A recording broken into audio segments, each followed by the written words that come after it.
Course it was, I claimed, looking down at myself. If I was called Alan or Andrew, she wouldn't have got mixed up. Yes, I suppose. Mum said. She handed us another gift each, this time from a family friend in the village. Janet's gift was about 8 times larger than mine, so I felt a little envy even before we'd unwrapped them. That quickly dissipated when my sister unwrapped a tabletop makeup mirror and I unwrapped a Rubik's snake. Oh cool, I exclaimed as I removed the puzzle from its box and began to contort it into various shapes as Janet showed our mother her makeup mirror, which has a handy tray for her earrings and things. Eventually the mirror went back in its box and Mum reminded us to remember who each gift was from, adding that we'll have to write our thank you letters tomorrow. My letter to Aunt Alice is going to be interesting. I chuckled. Thank you so much for my lovely dress, it's my favorite color. Janet retorted with her usual sharp wit. Thank you so much for my lovely dress, Aunt Alice, it's my favorite color.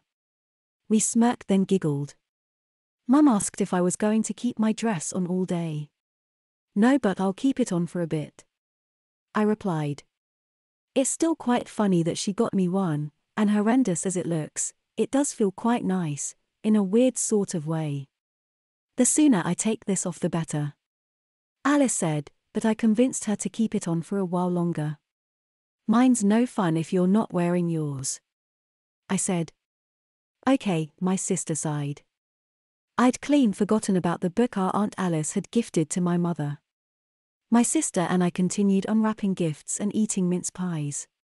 I seemed to get high street vouchers from various relatives who'd chosen my sister a proper gift. It seemed odd, but I wasn't disappointed. However, I would have thought that if they're giving me a high street voucher, then why not my sister too? Janet wasn't bothered and liked the girly stuff she'd been gifted: makeup, toiletries, hosiery, and inexpensive jewelry.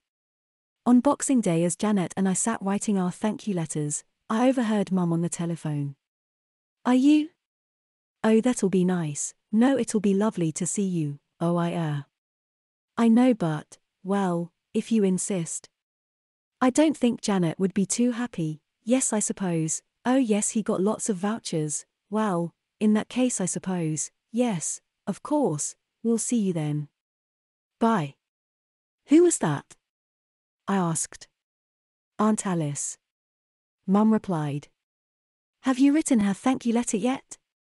Yeah. I figured I'd keep it vague and brief, I confessed as I rooted it out and handed it to my mother.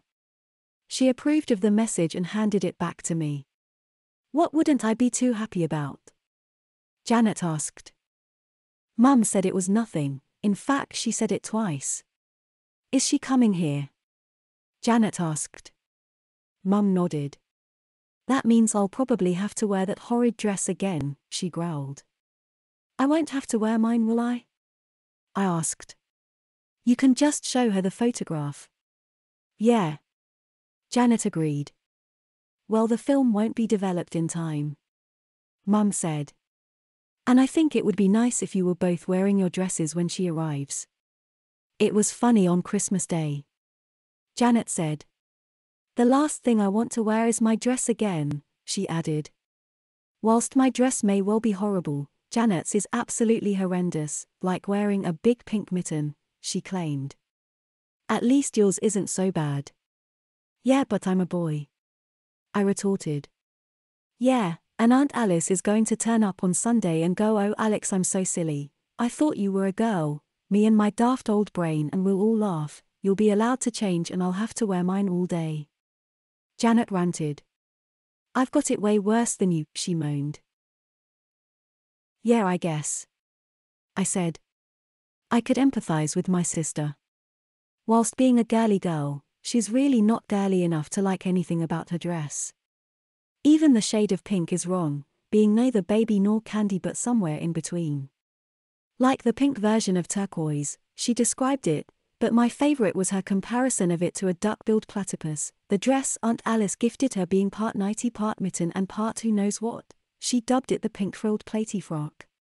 The dress Aunt Alice gave me is just a dress. A horrible one in my opinion, but just a dress. The day after Boxing Day used to be the first day everyone would go into town and spend their gift vouchers and or return their unwanted gifts to Argos for a cash refund and spend it in the sales. Mum took me into town. Janet wanted to come too, but Mum wouldn't let her and gave her a really lame excuse. I suspected something odd was going on but could never have predicted what. I figured it was something to do with Janet. I suspected she might be in trouble for something, hence not being allowed to go shopping in the sales with all her gift vouchers. Mum checked that I had all my gift vouchers before we left. I was given 5 in total, which added up to £17. Mum put them in her purse for safekeeping and we left. Usually she'd park in the multi-story car park, but today, she drove all the way to the end of the high street and parked in a small pay and display. "Why are we parking here?" I asked, envisaging the long walk to all the big shops. "Because I need to go to a shop down here," Mum replied. Mum headed directly to a double-fronted shop named Felicity Haynes Lingerie and Dancewear Specialists. The window display to the left of the entrance features women's undergarments, camisoles, knickers, stockings, girdles and teddies. In the other window is nothing but dancewear, leotards, unitards, tights, leggings, tutus, cardigans, and a variety of shoes.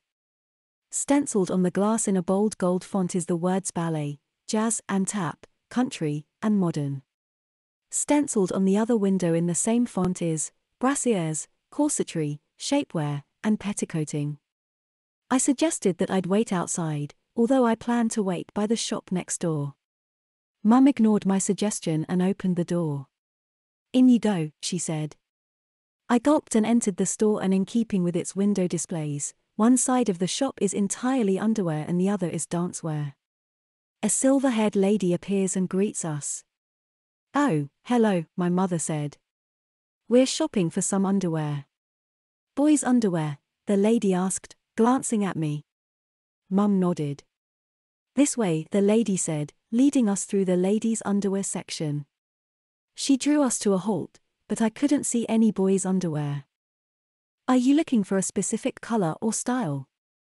"Definitely blue," Mum said to the lady. "To match your dress," she said to me. I tried to protest, but I was absolutely speechless. My lips moved, my jaw moved, but my tongue lay dormant and no sounds came out. "Let me know if you need anything," the lady said before walking back to the counter. After managing to actually swallow my tongue and finally regained the ability to speak, "I don't need any of this stuff, Mum," I said in hushed tones. My mother reminded me that I'd be wearing my dress on Sunday. "Yeah, but it doesn't matter what's under it." "I believe it does," Mum replied in the same hushed tones. I reiterated that it doesn't. "In that case, you won't mind wearing these," she said, removing a pair of frilly blue panties. I did a U-turn and agreed that it does matter what I wear under my dress, and stated that I don't want to wear knickers. "But everyone wears knickers under a dress, Alex," Mum informed me.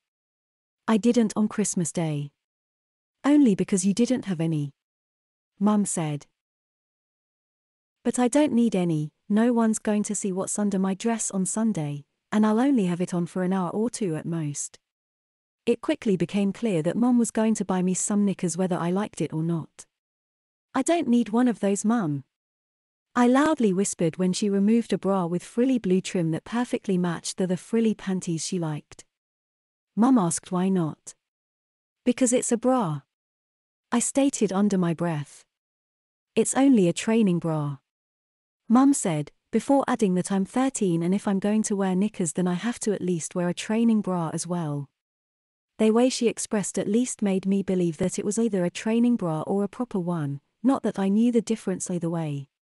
Just like the panties, Mum was not going to take no for an answer.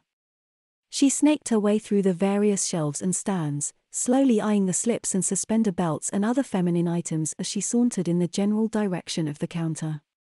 I sheepishly followed but tried not to look at anything, especially the garments hanging from their individual plastic hangers dangling from her fingers. "Ooh," Mum said as she drew to halt. Being behind her, I did too and turned my eyes to a row of plastic mannequin legs on which socks and stockings and tights are displayed. These are nice, she said, thumbing the frilly cuff of a sock. The more I look at it, the more abhorrent it becomes. For a start, it's a knee sock. Secondly, it's pure white. Thirdly, it's lacy rather than woolen.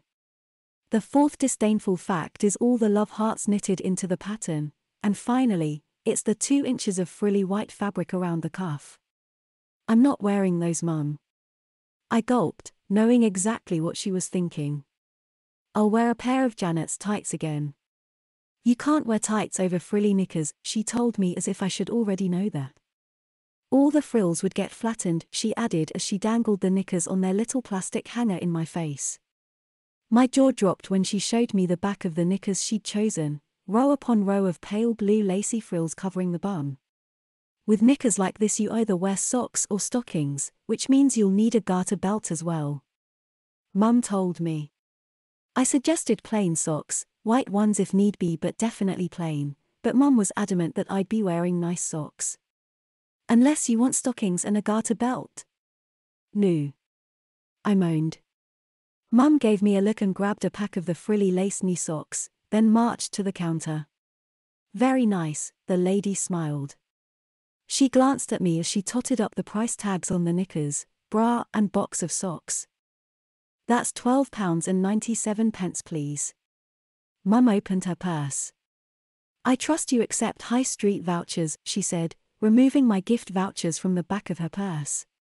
Of course, the lady smiled as my jaw dropped.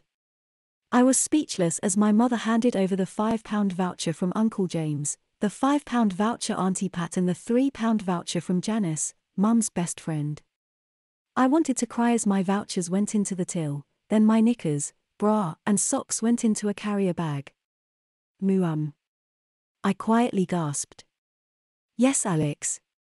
Mum smugly asked. You've just spent most of my vouchers. I gulped.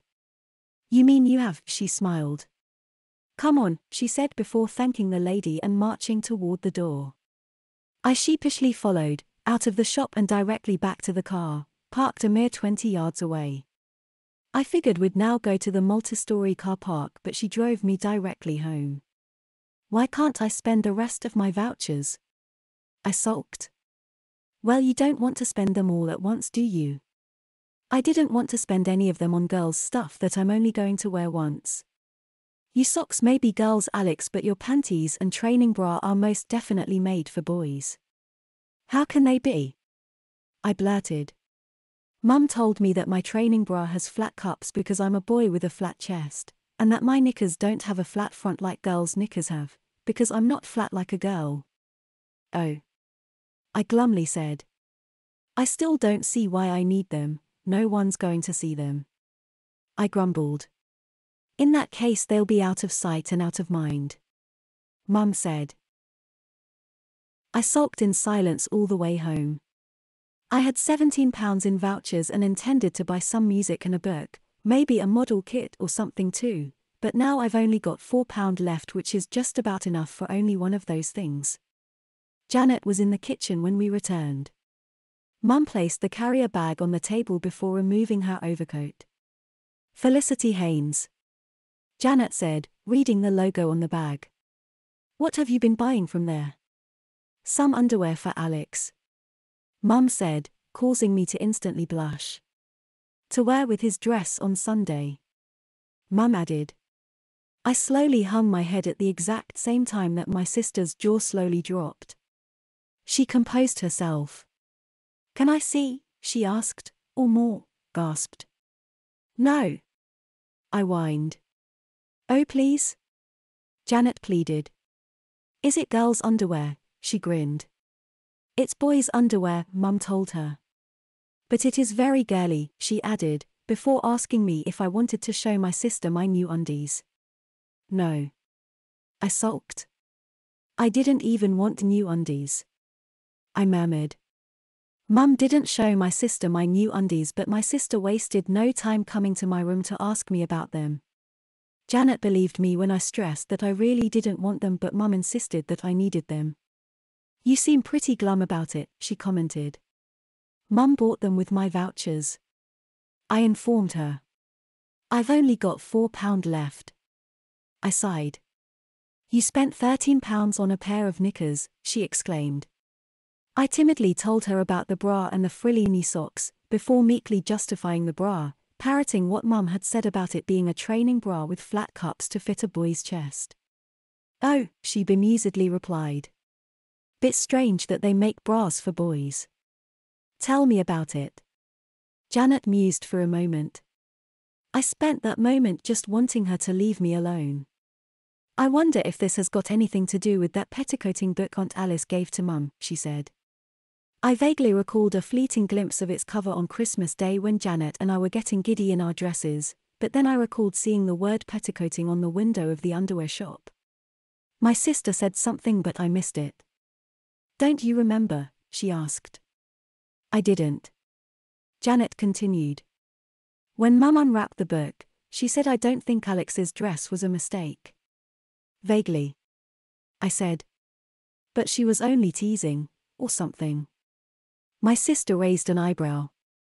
And now Aunt Alice is coming on Sunday, we've got to wear our dresses again. What if Aunt Alice didn't think Alex was a girl's name? But she must have, otherwise she wouldn't have bought me a dress. I gulped. What is petticoating? I asked. I don't know, but Mum's got a book about it. Janet replied. And it was advertised on Felicity Haynes' shop window. I glumly added. Janet mused. Maybe we'll find out on Sunday. I did ask Mum about it later on but she said never you mind. The next day I overheard my sister ask Mum about petticoating after breakfast and Mum said it's none of your concern. Being Christmas week, we had some family obligations so neither my sister nor I saw much of our friends. Mum drove all the way to Helmfordshire to visit distant cousins, who found the anecdote about me getting a dress hilarious. I'd have found it funny too if I hadn't since acquired some appropriate undergarments, but I pretended to laugh along. Thankfully our cousin Jonathan who's also my age wasn't there. I expect he'd have been more inclined to taunt me than laugh along. Jonathan was away on a school trip to Liechtenstein of all places.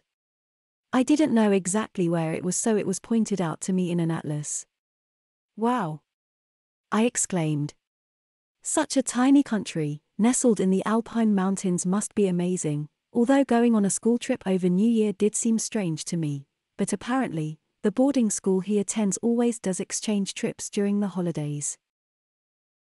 On Saturday we were invited to Mrs. Barnett's who has a large house in the village. There were loads of people there, Mrs. and Mrs. Brown from down the lane, the vicar, Mrs. and Mrs. James and their 3 kids, George and Andrew from school and their parents and various people and families I wasn't familiar with. There was huge buffet, party games, a disco, adults drinking a little too much. It was fun if a little overwhelming, and thankfully my mother or sister didn't share the anecdote about my muddled old aunt thinking Alex was a girl's name. I slept easy on Saturday night, but had I known that my mother intended to put me in my dress the first thing on Sunday morning I doubt I'd have slept quite so soundly. The first thing I see after peeling my eyes open is the shimmering blue frock hanging on my wardrobe door.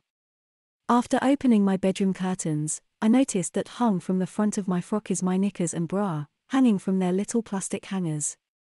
I pulled on my dressing gown and crept out of my room, avoiding the creaky floorboard outside my mother's room and headed to the bathroom. Just as I approached the bathroom door, my mother's bedroom door opened and my mother stepped out. "You're up," she said. I gulped. "I've run you a bath so after you've done your toilet, I want you straight in," my mother told me. "A bath?" I groaned. "Can't I have breakfast first?" I couldn't. I don't know when Mum ran the bath because it wasn't exactly hot when I sank through its bubbles. I had barely a minute to myself before Mum burst in and picked up the pajamas that I'd left strewn across the bathroom floor. "Mum, I'm having a bath," I said. "I know, Alex. I'm here to make sure you have a proper one for once," she said, wasting no time kneeling beside the bath, plunging a sponge in the water and proceeding to wash me.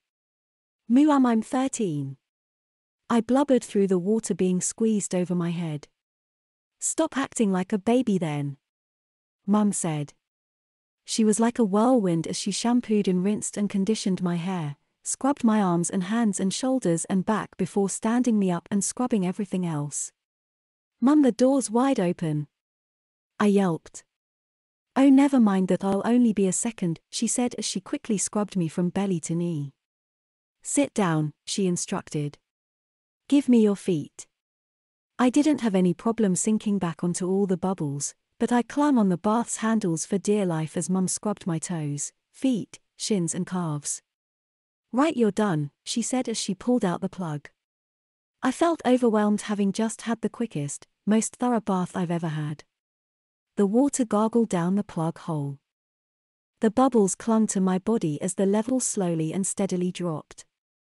Janet, I'm in the bath, I yelped as my sister appeared at the wide-open door. I've never seen such a frilly pair of knickers, let alone worn any, she giggled, holding my knickers on their little plastic hanger. Put them back, I growled. Put Alex's knickers back in his room, Janet, Mum said in her serious voice. He'll be needing them in a minute, she added. My sister sniggered and disappeared. Mum stood me up and rinsed the bubbles off me, before talking to me with big fluffy towel, then dousing me in talcum powder. I coughed and spluttered in the cloud of fine powder, then before I could even catch my breath, she wrapped the towel around me and marched me to my bedroom. I don't why you're looking so worried, Alex, you've worn it before. I know, but it was funny then. I gulped. Aunt Alice didn't buy it by mistake, did she? You'll have to ask her when she arrives, Mum said as she unclipped my knickers from their little plastic hanger. I stepped into them but couldn't look as I pulled them up. They felt nothing at all like my wife fronts as they settled about my hips. Mum pulled them up to my waist. That's where they sit, she said. I blinked and hated what I saw. From the front they look bad enough, having ruffled lace around the legs and more around the waist, plus a little satin bow where my belly button should be. The back of my knickers have approximately 10 rows of lace covering my bum, and I can only imagine what I must look like. With my bra jiggling on its little plastic hanger, dangling from her fingers, Mum sat me on my bed.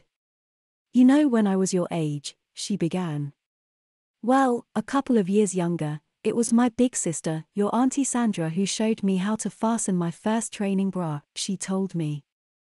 I think Janet would be over the moon if you asked her how to fasten yours. No, Mum, I whined. I don't want her to even see it.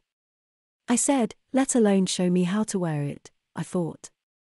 Mum told me it would be really nice if my sister did the honors, but that really was the last thing I wanted. She'll only tease me, I moaned. Can't you show me to put it on? Please. Okay. Mum sighed. Since you asked so nicely, she added. I couldn't believe that I'd actually just asked to be shown how to put a bra on, but I did. There, that wasn't so hard, was it? She said. She'll never know, I thought. Turn around so I can adjust your straps. I turned my back to my mother and hung my head. My white satin panties with pale blue trim, ruffled lace, and a satin bow perfectly matched the bra. It has a pale blue satin bow between its flat cups, which are also trimmed with lace. Mum asked me stand so she could have a look at me. Timidly I did, and after what felt like a very long few seconds whilst my mother smiled at my new underwear, I asked if I could put my dress on. Course you can, my mother smiled. When I donned my dress on Christmas Day I couldn't stop giggling. It seemed like such a silly mistake to make, and I imagined Aunt Alice having a proper dough moment when she saw the photograph of Janet and I posing by the tree wearing our Christmas dresses. I kept it on for a couple of hours, and whilst being horrid to look at, it was an easy and comfy garment to wear, and the tights felt nice and cozy too. Today is a completely different experience. I felt like I was being fastened into a straitjacket. What time is Aunt Alice coming? I meekly asked as one by one, my mother fastened some 20 small buttons that run from the small of my back to the back of my neck. I'm not sure, Mum replied. She hinted it might be early, she added. There, she said, fastening the final button. Thanks. I meekly murmured. Mum asked where my new socks are. I don't know. I said. Mum glanced around, knowing she'd fetched them in. Ah, here they are, she said, spotting them on the floor atop the same flat black ballet slippers I'd worn on Christmas Day. She opened the box and pulled them out. I'd better put these on, she said. They're ever so delicate, she added. I'd have rather worn tights again, I said, recalling how cozy they felt. You could have done if your knickers weren't so frilly, my mother told me. When you're a 13-year-old boy, there's certain words that should never be preceded by your. Words such as dress, knickers, and bra. Worse still is saying my before such words. I sit on my bed and point my toes so Mum can put my socks on. She seems to take great care making sure the pattern is aligned dead center on my instep, ankle and shin. They'd have been bad enough without the lacy love heart knit, but the band of frilly fabric and lace around their tops makes them doubly undesirable. What girls see in this stuff I'll never know. Unlike the relatively sedate pair of tights I'd worn on Christmas Day, these socks feel neither warm nor cozy. A horde of butterflies erupted in my tummy as I pushed my toes into the shoes.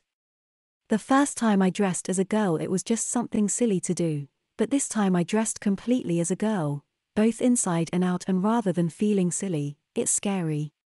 A broad grin sweeps my sister's face when she saw me. You know I am. I whined when she asked if I'm wearing my knickers. They're nothing like the underwear I'm accustomed to, being silky and snug with a high waist. I'm not sure if I can actually feel all the frills running across my bum or if I'm just imagining I can. I can certainly feel my training bra though. I fit snugly around my chest, and every time I twist or raise an arm, I can feel its shoulder straps stretch and twist with me. I can't imagine having to wear one every day like my sister and mother does. I gulp and taking Janet's horrendous frock, aka the pink frilled platter frock. At least my dress isn't that dress. I don't know what's worse, its huge white collar or its drop skirt and button detail. Whoever designed either of those features should have been banned from ever working in the fashion industry again, and whoever put them together on one outfit should have been shot. Do you know when Aunt Alice is coming? Janet asked me. No. Mum wasn't sure either. I said. I wouldn't be surprised if she turned up after tea and we end up wearing these all day long. I glumly supposed. It's just gone 8:15 a.m. and there's an awful lot of the day to go. Mum's in the kitchen making breakfast. The scent of grilled bacon wafts up the stairs and I had a brainwave that might make the day more bearable, at least until Aunt Alice arrives. Why are you wearing those? Our mother said as we entered the kitchen wearing our bathrobes. To keep our dresses clean, I said. Janet said the last thing I want on satin is a grease stain. And I don't want to get crumbs on mine. Janet added before suggesting we wear them until Aunt Alice arrives. Yes. That might be wise. Mum said. It didn't feel so bad being able to keep my bathrobe on, although it did nothing to hide my shoes and socks. We waited all morning and most of the afternoon for Aunt Alice to finally arrive. Mum ordered us out of our bathrobes when she saw Alice's car pull up outside. She fussed with us as Alice walked up the path and in through the open front door. Oh my, haven't you both grown, she said as we stood blushing in our horrific dresses. Janet, you're so pretty, and Alex, you're such a handsome young man. Aunt Alice said. I thought you thought I was a girl. I stammered. Why on earth would you think that? Alice asked. Because you gave me a dress for Christmas. Alex replied. I did. And very nice it looks too, she said. I gulped. She smiled. You don't have to thank me, but thank you for wearing it for me. Thanks. I sheepishly said. Can I take it off now? Absolutely not, I've only just arrived, she rapidly replied before telling Janet that she also looked very nice in her new dress. Thank you, Aunt Alice, my sister replied. My mother invited Alice to the lounge and sheepishly, Janet and I followed.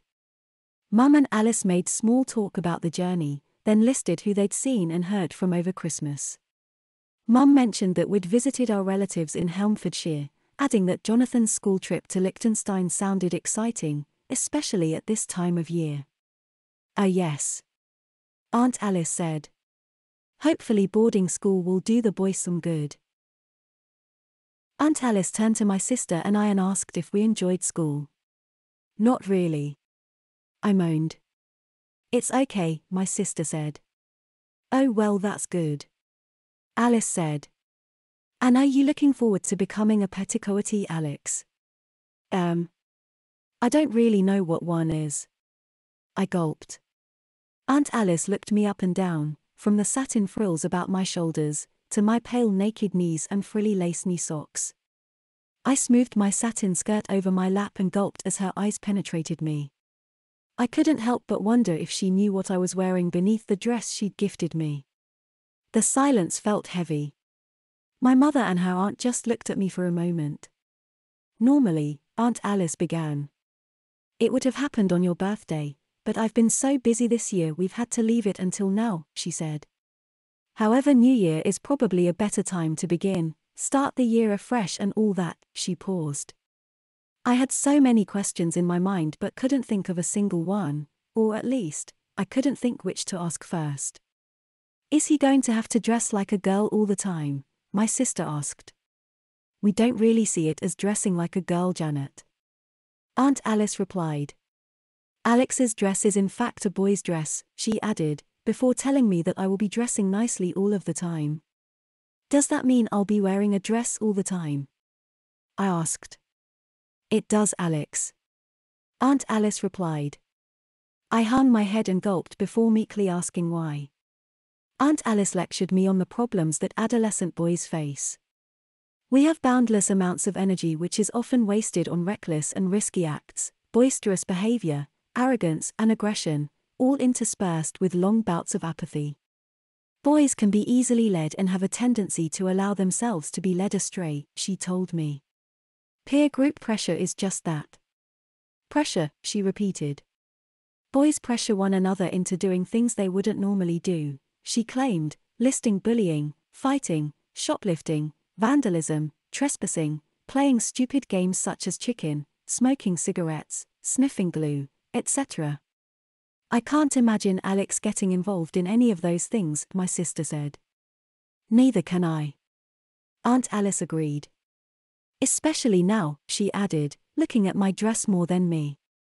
My sister turned her eyes on me and looked me up and down. "Oh, I see. There's no way he'd be led astray if he's wearing dresses all the time," she realized. "I couldn't have put it better myself, Janet," Aunt Alice said. "Now, Alex, it's not going to be easy to begin with. There's a lot of changes for you to get used to and you've already got yourself over the first hurdle," she told me. I guess that must have been actually wearing my dress. Aunt Alice told that there's many more hurdles to come, that I've got lots to learn and if I engage myself, I will have some fun. "You'll have a nanny too. Won't that be nice?" she added. "A nanny," my sister and I blurted in unison. "Yes," Aunt Alice said. "And you'll be educated at home too, which means you won't have to mingle with all those ruffians at school anymore," she informed me. "And you won't be wasting your time playing those silly computer games either. You'll learn some practical pastimes such as needlepoint and crochet and embroidery," she said. Which reminds me, Alex, the shameful moment came when she inquired about my underwear. "Oh, I am glad. That's 2 hurdles then," she smiled. "Why are you making me do all this, Auntie?" I glumly asked. "All the boys in this family are petticoated when they turn 13, she replied. "Had it not been for Cousin Anthony's birthday being so close to yours, you'd have been petticoated on your birthday," she informed me. "It's been quite a busy year, what with Anthony, Stephen, Paul, Jonathan, Oliver, and Simon all turning 13 this year." "They've all been petticoated?" Janet asked. "Like Alex is going to be." Aunt Alice nodded. "How long for?" Janet asked. Well, that depends, it's just an adolescence thing, to help our boys through that confusing time of life. It's going to be even more confusing if I have to dress like a girl all the time. I figured. On the contrary, Alex, it will help you focus and give you a routine. It's a proven fact that petticoated boys are better behaved than non-petticoated boys. They also perform better in school because. You said I wouldn't be going to school. I interrupted. I'm talking about petticoated boys in general. Aunt Alice told me. Some of them do go to school and some, like Jonathan, go to boarding school, she explained. You'll have a nanny who'll homeschool you, and believe me, Alex, you'll get a much better education than that city school you used to go to. I can't believe you're going to have a nanny. Janet gushed. She'll be your nanny too, I said. Presuming a nanny would be in charge of the children. Actually, Alex, she'll just be your nanny, Mother said. Think of her more as a tutor.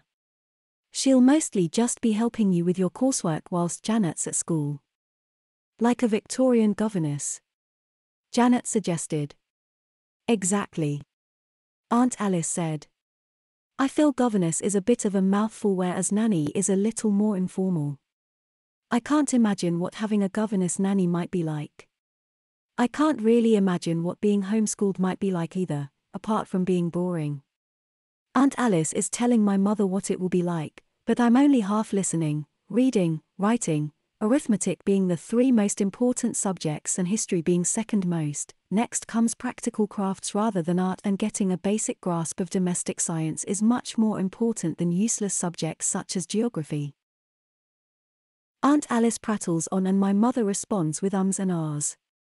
Meanwhile, I'm trying to get my head around the fact that I'm not just dressed entirely as a girl today, but will be again tomorrow, and the day after that. It was only supposed to be for an hour or so. Aunt Alice was supposed to go, oh silly me. It's been so many years I got muddled and thought Alex was a girl's name. But part of me knew that wasn't going to be the case when Mum made me spend my gift vouchers on my girly underwear, and I just went along with it. In retrospect, I should have just said no in the lingerie store, and apart from the fact I was gobsmacked and or dumbstruck, I really don't know why I didn't. Mum would have bought them anyway, I figured. What I should have done was not worn the dress on Christmas Day. Maybe it was a test. Maybe if I didn't wear it then I wouldn't be wearing it now. But then again, if all the boys in our family really do get petticoated when they turn 13, I probably would. If I had been petticoated on my birthday, I'd have been petticoated for some 6 months by now, or would I? I pondered. How long does adolescence last? I wondered. I've never really thought about it before. Is it a couple of months or a couple of years? I really don't know. A while later, my sister and I had some time alone. This is going to be horrible, I whined. I feel like crying, I said as my chin began to quiver. It won't be that bad, Alex, she empathized. I wear girls' clothes all the time too, she said in a tone that suggested an attempt to cheer me up. But you're not going to have a nanny or be taken out of school. Under the circumstances, it's probably best that you have been taken out of school, she replied. You'd have to wear the girls' uniform, she said. Imagine that. I'm trying not to think about any of it, I sullenly said. But you're right, it's just gonna be weird. I mused. It's still not fair though. I know. Janet agreed. But if Paul and Jonathan and Oliver, and the others she mentioned have all been petticoated this year, you're certainly not the only one. That doesn't make me feel any better. I frowned. Janet frowned too. Maybe it does, I thought. It would be worse if it was just me, I guess, I said. But it's still pretty bad. I gulped. Well, like I said, they're only clothes. You'll get used to them, she told me. Her hand found my satin sleeve and ran up and down it reassuringly. You did say it felt quite nice on Christmas Day. Yeah, but I didn't think I'd have to wear it again, I replied. We only wore them for a laugh, I reminded her. If I'd known it was actually for me, I wouldn't have gone anywhere near it. I'd have thrown it on the fire. Then you'd be in trouble. Janet said. Yeah, probably. I'd probably be wearing that. I dryly sniggered and snorted at her pink monstrosity. Janet sniggered too. Do you actually think she thought it was nice? Yours? I asked. I can't see it. I said. She probably chose that so I wouldn't think this was so bad. Janet tittered and said I was probably right. Yours isn't so bad though. As far as dresses go, it's pretty standard, and at least it's not pink or something really girly. It already is something really girly, I claimed. But yeah, I guess you're right. I sighed. What do you reckon this nanny's going to be like? I gulped. Dunno, they're often depicted as really strict and stern women. Janet replied. I don't imagine she'll be anything like Mary Poppins, she added. I gulped again.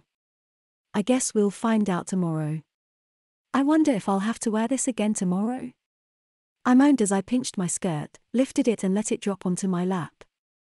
Well, Aunt Alice did say that you won't be wearing boys' clothes for a while, traditional ones anyway. Janet replied. I'm still not sure if I can believe that came from a boys' dress shop. Me neither. I frowned. But Mum told me that a girl's dress would have fewer buttons on the back. I said. And that I'd be able to undo them myself if it was a girl's dress. You do have an awful lot of buttons, my sister agreed. Later that evening, when Mum was unbuttoning my dress for me, I asked if I'd have to wear it again tomorrow, and added that I won't have any clean underwear, since I only have one set. They'll be washed and dried ready for tomorrow, my mother told me. I glumly asked if I had to wear my dress again. Don't you want to? You know I don't. I grumbled. But you said I wasn't allowed to wear boys' clothes anymore. I sulked. You're wearing boys' clothes now. You know what I mean. Once released from my frock, I unfastened my bra and stepped out of my knickers and pulled on a pair of my pajamas. Then, much to my dismay, I was shown how to hand wash my underwear and socks. They're very delicate, so you have to be gentle. Mum said. It only took a few minutes, but I'd rather wear a pair of frilly knickers all day long than spend a moment handling them. I wrung them out and put them to one side before hand-washing my training bra and lacy knee socks too. Both hung on my bedroom radiator and would be dry by morning. Over breakfast the following morning, Aunt Alice asked Janet if she had an old dress I could wear today. I've got loads. Janet replied. Now don't give him anything nice. Choose something you mind getting dirty. Alice advised. Okay, does it have to be a dress or can it be a skirt and top? I'll leave that up to you, dear. Alice replied. And in case you're wondering, Alex, we'll be sorting your bedroom out today, she told me. My bedroom? I gulped. Yes, she said. We'll start by packing up your old clothes once you're dressed. Janet chose me an old skirt, navy blue, knee-length with box pleats and 4 big brass buttons on the front, one of which was hanging on by a thread. She dug out an old beige ribbed jumper and a pair of her old school knee socks that had gotten snagged, putting a couple of holes in the pelerine knit. Once dressed, I took my sorry ass down to the lounge where my mother and aunt waited. You look like you belong on a council estate, my mother sniggered when she saw my shabby outfit. He looks like he's ready to give his room a good clear out. Aunt Alice said, before marching me back up the stairs. Did my cousins have to do this too? I mournfully asked as I glumly removed all my clothes from my drawers and wardrobe. Aunt Alice told me that those who were being petticoated at home did, but others such as Jonathan who was sent to boarding school didn't. How come some of us stay at home and some go to boarding school? I asked. Because some boys refuse to be petticoated, she told me. And those boys go to boarding school where the rules are much stricter. You wouldn't like it, she said. I don't think I'll like it either way. I moaned. Oh, we'll see, she said. I expect you're like most boys, The idea of wearing a dress is far worse than the reality, and once you've got one on you soon realize that they're not so bad after all, she claimed. I claimed it was horrible. I can't be that bad. You wore your dress on Christmas Day and again yesterday, she reminded me. And today you've borrowed something off your sister, she added. If it was truly horrible, you'd have refused to wear your dress in the first place, she said. In my defense, I told her again that I thought it was a mistake and only wore my dress for fun on Christmas Day. She pointed out the contradiction in my claims and asked how it can be horrible if I wore it for fun. I don't know, I replied. It was different yesterday when Mum said I had to wear it. Yet you still wore it, Aunt Alice said. And if you hadn't, you'd have been busy preparing to go to boarding school instead of getting your room ready for your nanny to arrive, she added. And believe me, you're much better off with a nanny than you would be at boarding school. She's coming today, I gasped. When did you think she'd be coming? I don't know. I figured you'd have to find one first. Well, I did find one and she'll be arriving today. When? I asked. It's not even noon. I'm not sure, Alex, but I expect it won't be too late in the day, Aunt Alice said. I got the distinct feeling that boarding school wasn't a good alternative, although being petticoated at home with a nanny didn't sound good either. I decide to toe the line for the time being, and if the nanny really is horrible, I imagine I'll run away from home. I know it's midwinter and I probably wouldn't last 2 minutes, but daydreaming won't do me any harm.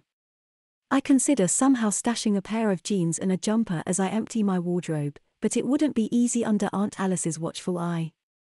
Everything needed to be folded properly and placed in a brown cardboard box. Being a boy and therefore not very adept at folding clothes, it took me a good hour to empty my drawers and wardrobe. Next, all my old toys and games and gadgets were carefully packed away and the boxes stacked in the small spare bedroom.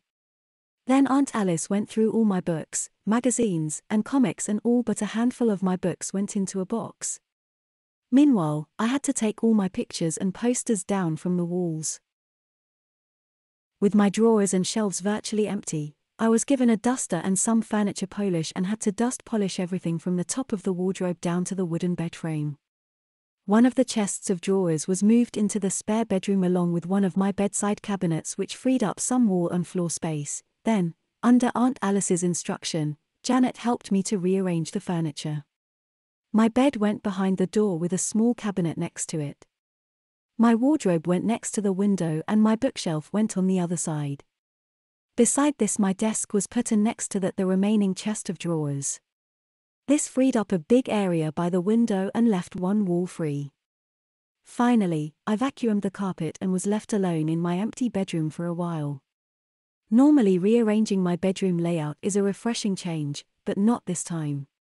Normally I'd be arranging and rearranging all my stuff, but this time I don't have any stuff. Well, not apart from the dress hanging in my wardrobe and a small collection of books on my shelf. The scent of furniture polish filled the air. A sense of dread filled my skull. I smoothed the box-pleated skirt over my lap, and whilst I didn't like it, I did accept that it was a lot better than wearing my dress. The fabric is thicker and feels significantly warmer than my light satin frock. Same goes for the jumper and socks. They may be a bit tatty, but they are quite cozy. I recall Mum's council estate comment and imagine that I'm from a family so poor, all I have is my sister's hand-me-downs. Given the choice, I think I'd prefer that to this. There's no shortage of money in our family, and I imagine that it won't be long before my drawers and wardrobe are full of lots of nice new clothes fit for a petticoated boy. Mum returned with a bundle of bedding and told me to change my bed. Being an average 13-year-old boy, my mother usually changes my bedding for me whilst I'm at school, so you can imagine how I blundered my way through fitting a sheet and replacing the duvet cover. Mum and Aunt Alice were in and out, checking on me frequently and making sure I was doing it properly. Pulling on the pillowcases was easy compared to putting on the duvet cover. I had to crawl inside it to push the corners in, and as I reversed out, my skirt got dragged onto my back just as my sister was entering my room.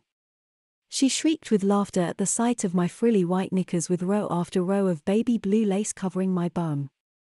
I was crimson when my face emerged. I'm sorry, Alex, Janet said. That really wasn't what I expected to see, she claimed. Mum asked if you wanted this, she said, holding her old dressing table mirror. Not really, I grumbled. I think when Mum asked me to ask you if you wanted it, what she really meant was give this to Alex. Janet informed me. What do I want that for? I moaned. Well, I got a new one for Christmas, she said as she placed it on my desk. Maybe you need this so you can do your makeup. Oh, I don't, do I? I whined. It's bad enough just having to wear girls' clothes. I honestly don't know, Alex. Mum just told me to give it to you, my sister informed me. I said. Thanks, I guess. When Mum and Aunt Alice next checked in on me, I mournfully asked why I needed the vanity mirror. The reply was blunt and patronizing. I won't have to wear makeup, will I? I murmured. You're a bit young for makeup, Alex, my mother replied. But Janet wears it and she's only a year older. Janet's also a girl, Alex, Aunt Alice stated. If you want to wear makeup, you'll just have to wait until you're older. I don't want to wear makeup. I just thought, 'cause of the mirror. I mumbled. Aunt Alice pulled me up on my lackluster use of the English language. Sorry. I gulped. It's important that you look nice and without a mirror. How would you know? She asked me. You mightn't notice that loose button on your skirt unless you look in the mirror, she said. And when you're wearing your dress, you need to make sure the frills are straight and that its skirt hasn't got tucked into your knickers, she told me. I guess she has a point. Now, she said. Why don't you read one of your books until Nanny arrives? I looked at my empty bookshelf and my few remaining books. Apart from the complete illustrated stories of Hans Christian Andersen book that I've had since I was about 7 years old, they are all educational reference books such as a dictionary and various atlases. It's going to be a long afternoon with that little lot, I mused as I selected something to flick through. Mum checked on me a short while later. Alice said that your door needs to be wide open when you're in your room alone, she told me. Why are you letting her do this to me, Mum? I asked. Because it's for the best, Mum replied. And it's not just you, she added, listing the names of my cousins who'd also been petticoated. Think yourself lucky that you're getting a nanny rather than being packed off to boarding school like your cousins Jonathan, Simon, and Paul. Do they have to dress as girls at boarding school? They dress like petticoated boys, Mum told me. And it's a very strict school. I imagine boarding school might be better than having a nanny who I imagine to also be very strict. How many 13-year-old boys have a nanny? I wonder. I would later learn that each of my cousins aged 13 or more who don't attend boarding school all have a nanny, but it's only the boys, which seems wholly unfair to me. But thinking about it, one can hardly petticoat a girl, and having thought a little more, girls are petticoated. I climb off my bed and choose another book to leaf through. Instinctively I go to close my door, but recalling my mother's instruction, I leave it open. I glance in the mirror on my desk as I select a book. I gulp as I notice that the outline of my training bra is apparent due to my clingy ribbed jumper. It's more obvious from the back than the front, thankfully, but I feel somewhat disheartened that anyone could see that I'm wearing a bra beneath my top even if they can't actually see it. I sit back on my bed and apathetically flick through the Reader's Digest Atlas of Geographical Wonders. It's packed full of striking photographs of some amazing places, from the torn landscapes of Iceland to the glacier of Antarctica and seemingly everywhere in between. What you doing? Janet asked as she appeared in the doorway.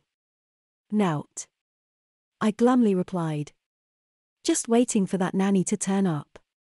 I'm a bit surprised that she's coming so soon, Janet said as she perched on the edge of my bed. I thought it'd be in a few days when we're supposed to go back to school, she said. So did I mournfully replied. I can't quite believe that I'm not be going back to school. I added. Yeah, dunno what I'm gonna say when people start asking me where Alex is, Janet said. I sighed, possibly the world's longest sigh as I considered that. I suggested she tell them I'm being homeschooled but says nothing about me being a petticoatee. In fact, just tell Em I've been sent to boarding school. I can skirt round the truth but I can't lie. Janet replied. And what about when your friends call round? Oh, I dunno, I furrowed my brow. They probably won't want to be my friends if they see me dressed like this. I presumed. They won't be proper friends then. They'll think I'm a faggot. I gulped. Janet didn't reply. After a short silence I told my sister that I'd asked about the vanity mirror. And Mum said I'm too young for makeup. But you're 13.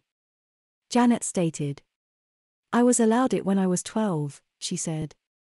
I'm glad I'm not. I groaned. That's weird, loads of guys wear makeup these days, she said, citing a number of current pop acts as examples.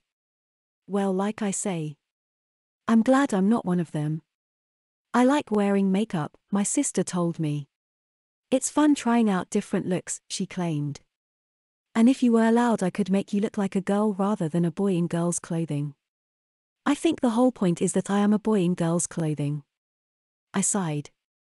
Like they're embarrassing me into behaving myself. Yeah, my sister agreed. And it's not like you're some tearaway. You hardly ever get in trouble. I know. I frowned. It's supposed to stop me from being a bully, but I don't bully anyone anyway. I said. Same goes for shoplifting and vandalism. I wouldn't dare anyway for fear of getting caught. Still, at least it's not just you. Janet said, reminding me that all the boys in our family are petticoated when they turn 13 years of age.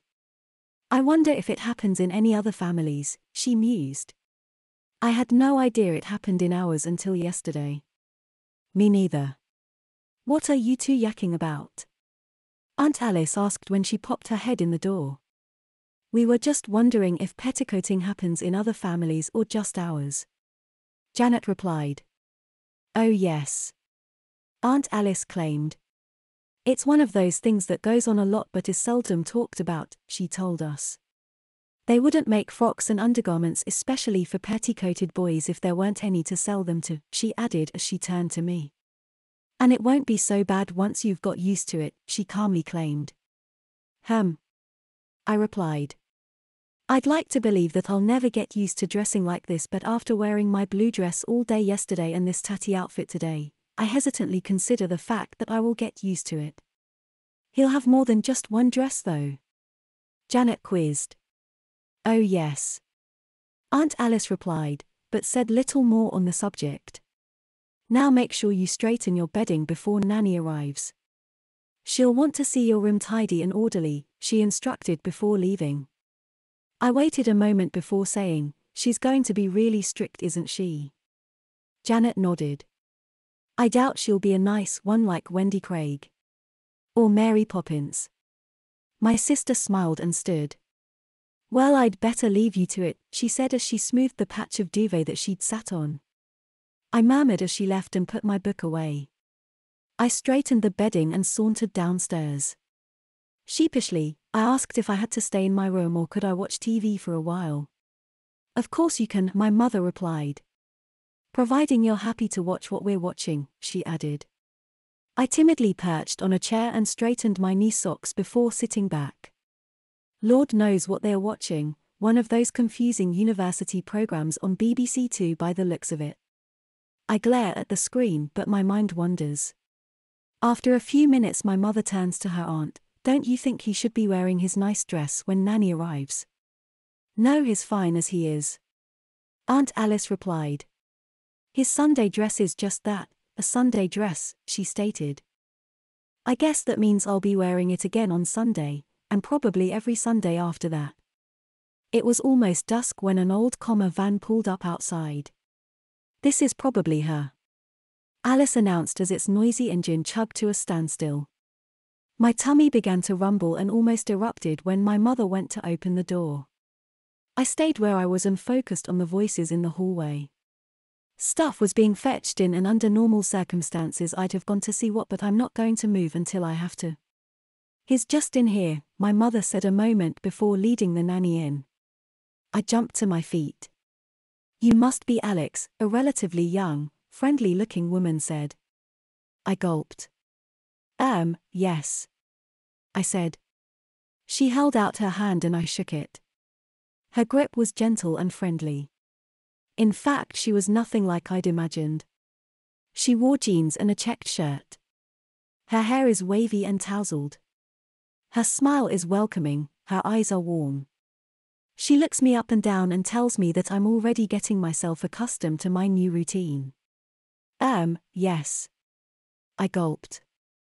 You'll have to forgive his clothes, my mother said, explaining why I'm wearing an old ribbed jumper, a tatty skirt and snagged Pellerin knee socks. His room's absolutely spotless even if he isn't, my mother concluded. Shall we go and have a look, the nanny said.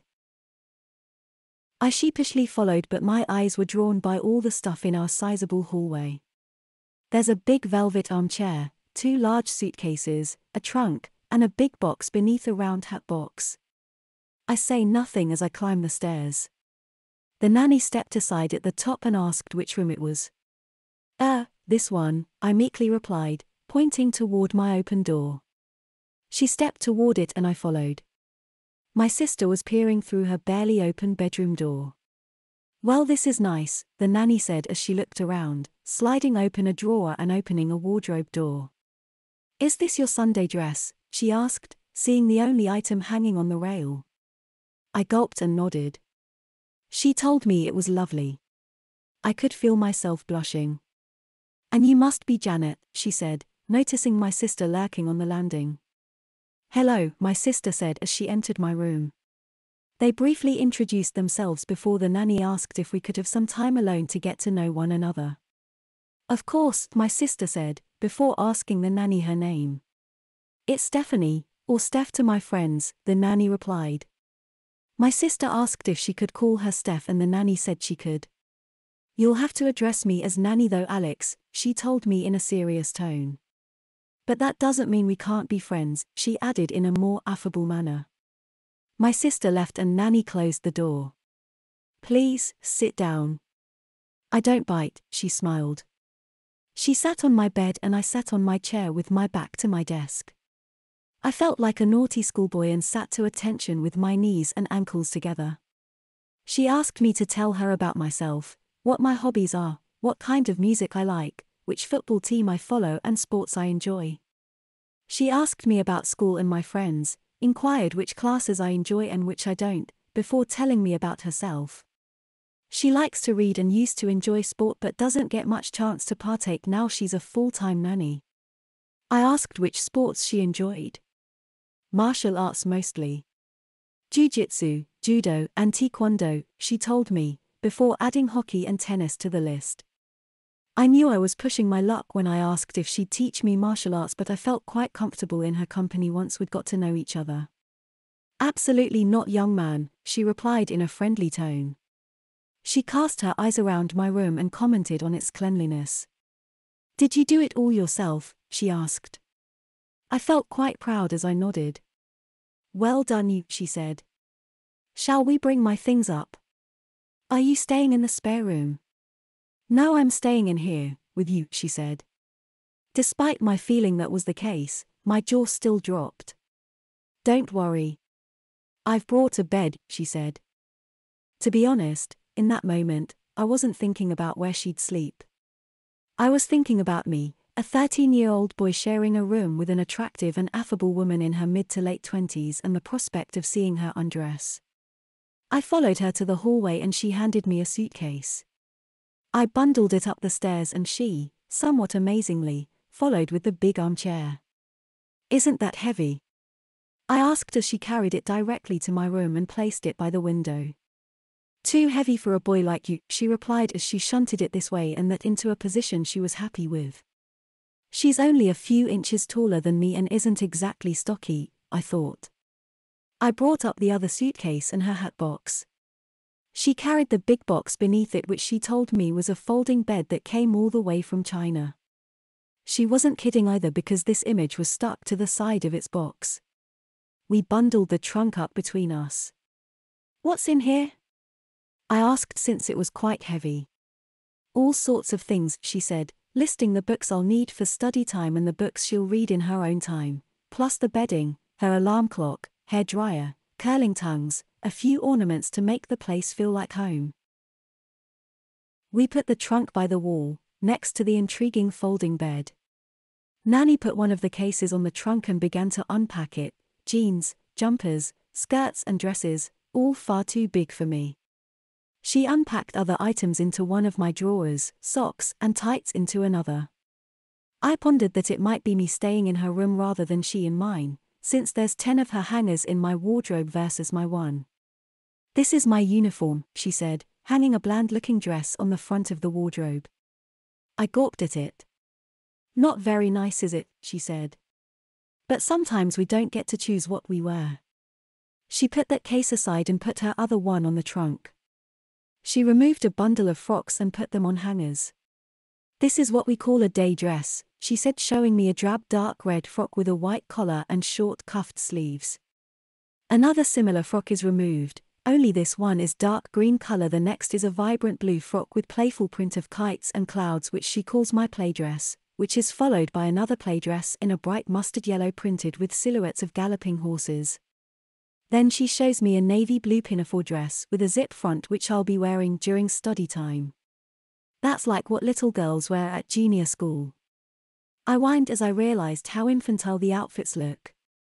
Why can't I just wear my own clothes? Because like I said, we don't always get to choose what we wear.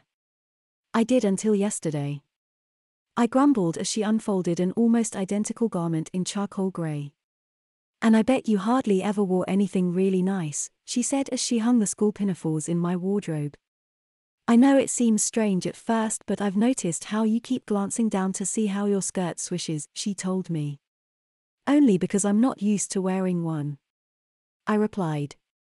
And when you are, you won't give it a second thought, she retorted. You won't believe me, but this is the fun bit, when everything feels different and new. She's certainly right about everything feeling different and new, but it's a long way from being fun. I cast my mind back to Christmas Day when we assumed that Aunt Alice has simply got muddled up and thought I was a girl. That was funny. We couldn't stop giggling as Janet buttoned me into my dress. I recall her saying that she'd never seen a dress with so many fiddly little buttons on the back. We laughed when we stood in front of the tree whilst Mum tried to operate the camera. Wearing a frock felt really weird but kind of nice too, but I was ignorant then. Aunt Alice tapped on my bedroom door and entered. Is he behaving himself? She asked. Oh yes. Nanny smiled. I think we're going to get along just fine. Alice stepped to the wardrobe. On one side hangs Nanny's clothes and on the other, mine. I gulped as she removed one of the so-called playdresses. You'll certainly brighten the place up when you're wearing this, Alice said. I gulped. The idea of wearing such vibrant, playful garments sent shivers down my spine. Alice turned to Nanny and told her that supper will be served in 10 minutes, before telling me to go and wash my hands beforehand. I felt almost invisible as we ate supper. My mother and sister wanted to know all about Nanny and barely paid me any attention at all. My mother and aunt addressed her as Stephanie, my sister called her Steph as often as possible, but I have to call her Nanny. She studied English and history at university, then did a teacher training course. After a year teaching in an inner-city high school, she took a post in a reform school teaching the worst of the worst. What's a reform school? I timidly asked. A borstal, my sister informed me. Nanny continued telling her story, and after a couple of years in the reform school, she decided that the boys in the juvenile detention centers were beyond hope. She wanted to help people before they off the rails rather than after, which she referred to as shutting the stable door after the horse has bolted. So I trained as a nanny. Nanny said, smiling at me. Have you nannied lots of boys? My sister asked. Alex will be my third full-time protégé, but during my training we inducted lots of boys. Who were the others? Well, I can't say, I'm afraid. I'm bound by a confidentiality clause, but I can say that one is now doing very well at finishing school and the other had to go to boarding school. Will I have to go to boarding school? I meekly asked. Alex. Aunt Alice said. You're supposed to address the person you're asking a question to. I replied. What Alice means is, when asking a question, you should state the name of the person you're speaking to. Nanny said, citing will I have to go to boarding school, Nanny? As an example. Oh. Will I have to go to boarding school, Nanny? Nanny smiled. I shouldn't think so, but that depends on you. Providing you're a good boy and do as you're told, you can stay at home, otherwise. Her reply felt like threat. I gulped. Will he have to go to finishing school? My sister asked. Of course, Nanny replied. All petticoated boys do, it helps them make the transition from childhood to adulthood. Is it like a girl's finishing school, with etiquette and deportment and elocution classes? We'll cross that bridge when we come to it. Nanny replied. Alex hasn't been petticoated yet. Haven't I? I quizzed, having worn girls' clothes for almost 2 whole days. Janet posed much the same point and Nanny told us that I'll be petticoated from tomorrow. However, since tomorrow begins at midnight, it really begins at bath time tonight. I had a bath yesterday. I stated. I hope you did. Nanny said. Petticoated boys bathe every day. Every day. Twice a day. Nanny told me. First before breakfast and then before bed, she said. But, no one has 2 baths a day. Petticoated boys do. Aunt Alice stated. Can I stay up till midnight tonight? Absolutely not. But it's New Year's Eve, my sister exclaimed. We've got to see the new year in, she claimed. I've no problem with Alex staying up tonight. Nanny said to Aunt Alice.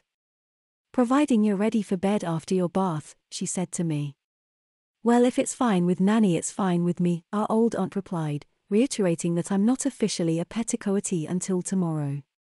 Which means you'll have to be in bed on time every night, she added. What time's that? I asked in a whiny voice. That's for Nanny to decide. Aunt Alice told me. I looked at Nanny, who smiled back, but she didn't say anything. I got the distinct feeling that it might be a little earlier than I'm used to, otherwise it wouldn't have been mentioned. After supper, Janet and I washed, dried and put the dishes away. Steph seems really nice, doesn't she? My sister said. Yes, but I don't see why I have to have a nanny, and I don't like that she's staying in my room. Well, Aunt Alice is using the spare room.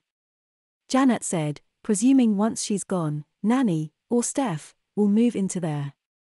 But she's unpacked all her things in my room, she's even got a folding bed. I said.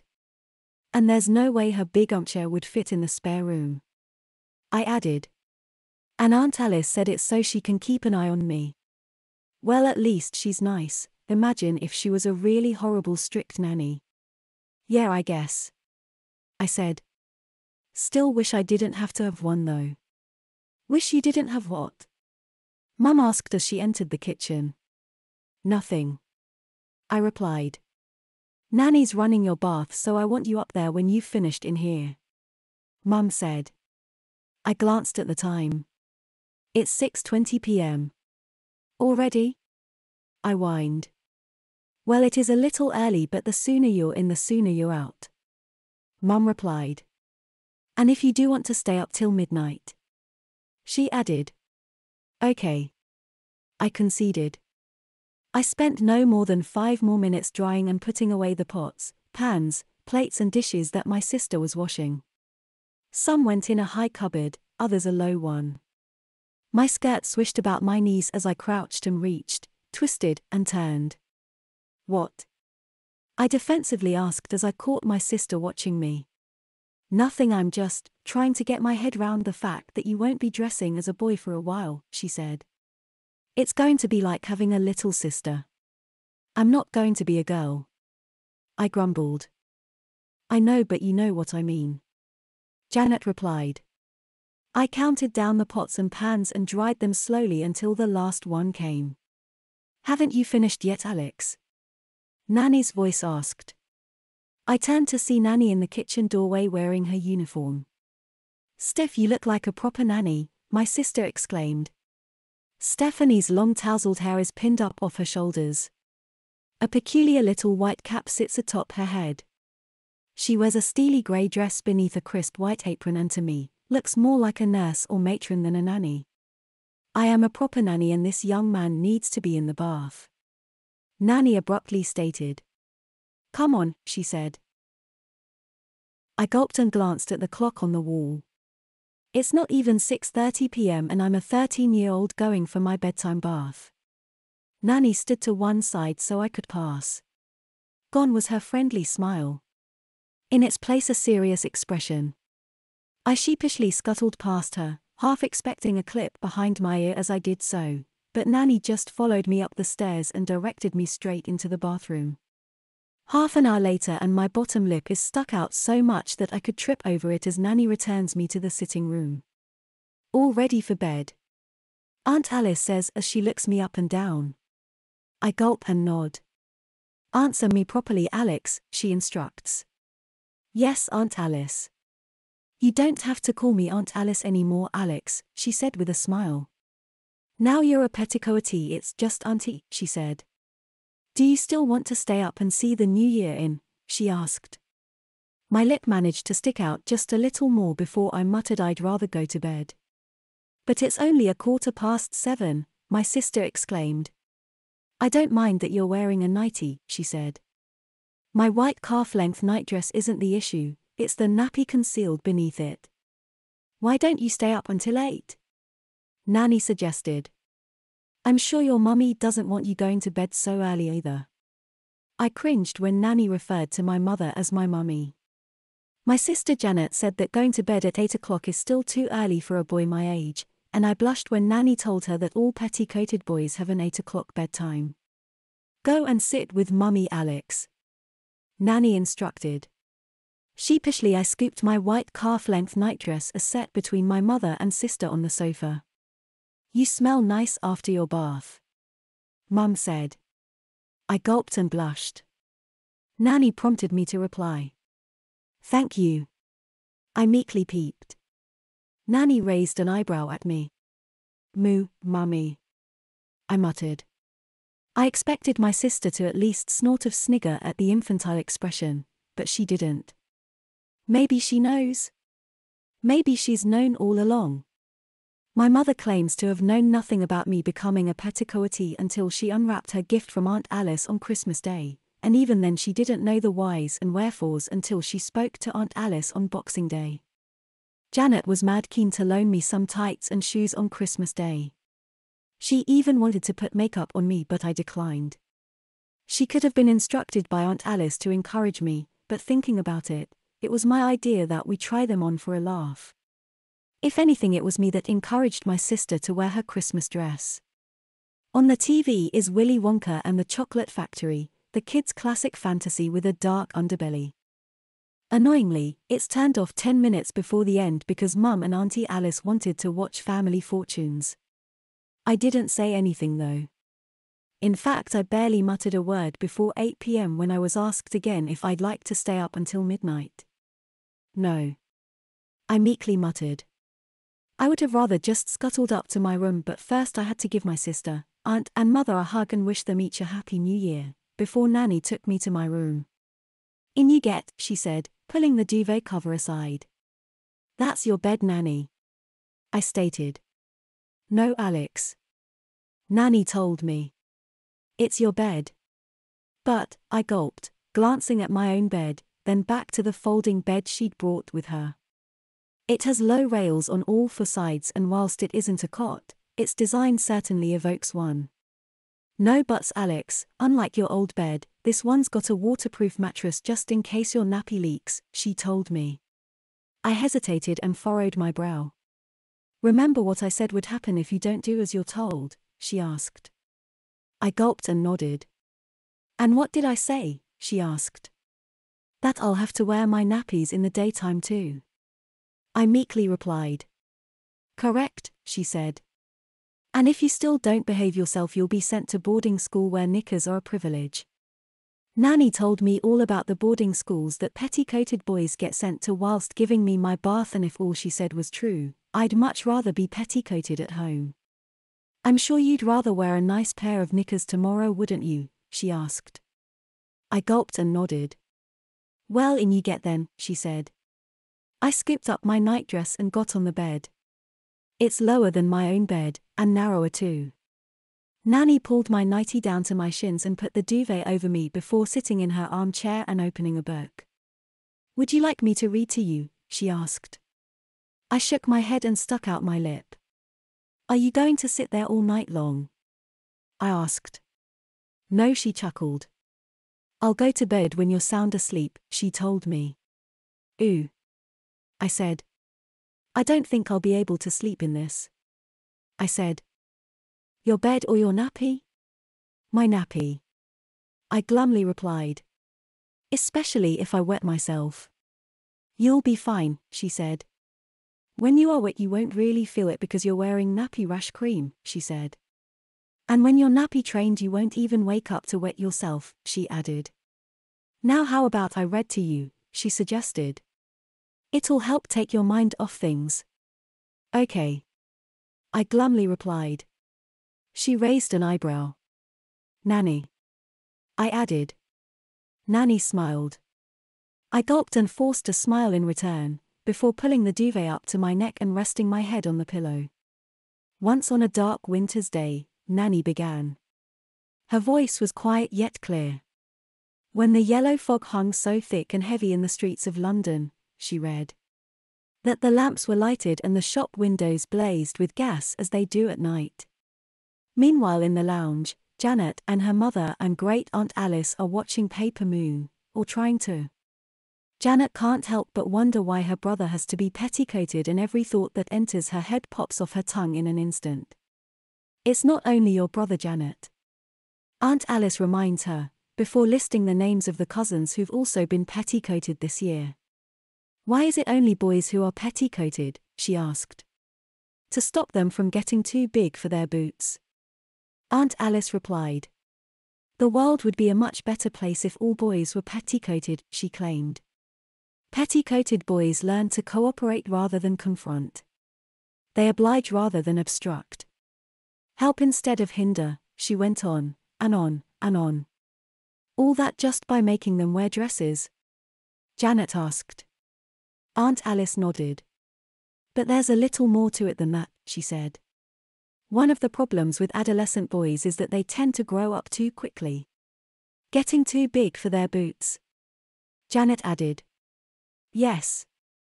Aunt Alice replied, before explaining that petticoating addresses this problem by putting them in infantile clothing more suited to a 7 or 8-year-old girl than a young teenager. Then there's the early bedtime which helps them adjust, and being put back in nappies. Nappies? Janet gasped. Yes, and you're not to tease him about that. Aunt Alice stated. Janet's face bore a huge bemused grin as she asked why her 13-year-old brother has to wear nappies. They're only for bed, providing he behaves himself. Alice replied. Bedtime means bedtime, and with a nappy on his no excuses, she told the boy's sister. Once he's trained he won't give them a second thought. So, a perplexed Janet inquired as she visualized a scene. Steph has to put him in a nappy every night. Oh no, he's a big boy and can put his own on. Aunt Alice replied. And if he can't do that he'll be packed off to boarding school. Blimey. Janet gasped. No wonder he didn't want to stay up till midnight. She said. I had no idea he had a nappy on under his nightie. Well, now you know, her mother said, before reiterating that she doesn't want Janet to tease her brother about having to wear nappies for bed at his age. Won't he get a nappy rash? Janet quizzed after considering the time her brother will spend wearing a nappy each night and deducing that he will wet himself at some point. He wears nappy rash cream. Aunt Alice stated as if it should have been obvious. He's quite safe, and when he's got used to them he won't even wake when he wets himself, so he'll get a good night's sleep every night. But, Janet said as she unraveled Alice's words. That means he'll have to wear nappies, otherwise he'll wet the bed. Exactly. Alice confidently replied. It helps them to not grow up too quickly and stops them from getting too big for their boots, she claimed. Reminding a boy that he's still a bedwetter is the best way to curb the most boisterous behavior. I thought putting him in dresses was supposed to do that. Janet recalled. Well, like I said, dear Janet, there's a lot more to petticoating than just putting a boy in a dress. Alice replied. Yes, I suppose there is. Janet said as she pondered everything, from his extra early bedtime, his girly clothes and underwear and having to say mummy, and having wear nappies again.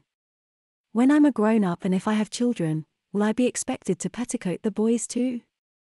Yes, if you want continued access to the family trust fund, that is. What trust fund? Janet quizzed. The one that provides this house and our income, her mother replied. If I hadn't agreed to letting Alex be petticoated, we'd have lost all of this. Janet turned to her great-aunt and asked, is that true? Alice nodded. It was set up by your great-great-great-grandmother, a lady called Felicity Thornton at the turn of the century, she explained. The old family were filthy rich and some of the males, when young and reckless, would gamble and drink and brawl in the streets, bringing shame on the family name whilst quickly frittering away the family money. Something had to be done to curb their behaviour, and debreaching the boys is how Lady Thornton went about it. This was in the Victorian era when boys would be breeched at the age of 6 or 7, prior to that they wore frocks like their sisters. It wasn't uncommon amongst the upper middle classes for boys up to the age of 10 or 12 to wear ornate white frocks on a Sunday, and Lady Thornton noted that boys were always on their best behaviour when frocked. Lady Thornton didn't invent petticoating because the concept isn't exactly rocket science, but what she did do was to set up a trust fund that would ensure the family wealth wouldn't be squandered and that the boys all be kept on the straight and narrow throughout their difficult transition from boy to man. So we petticoat the boys and the money trickles down through the female lineage. So it's all about money? Janet figured. Yes, her mother replied. But if everything Aunt Alice tells me is true, being petticoated will do your brother the world of good, she added. At least in the long run. How long will he be petticoated for?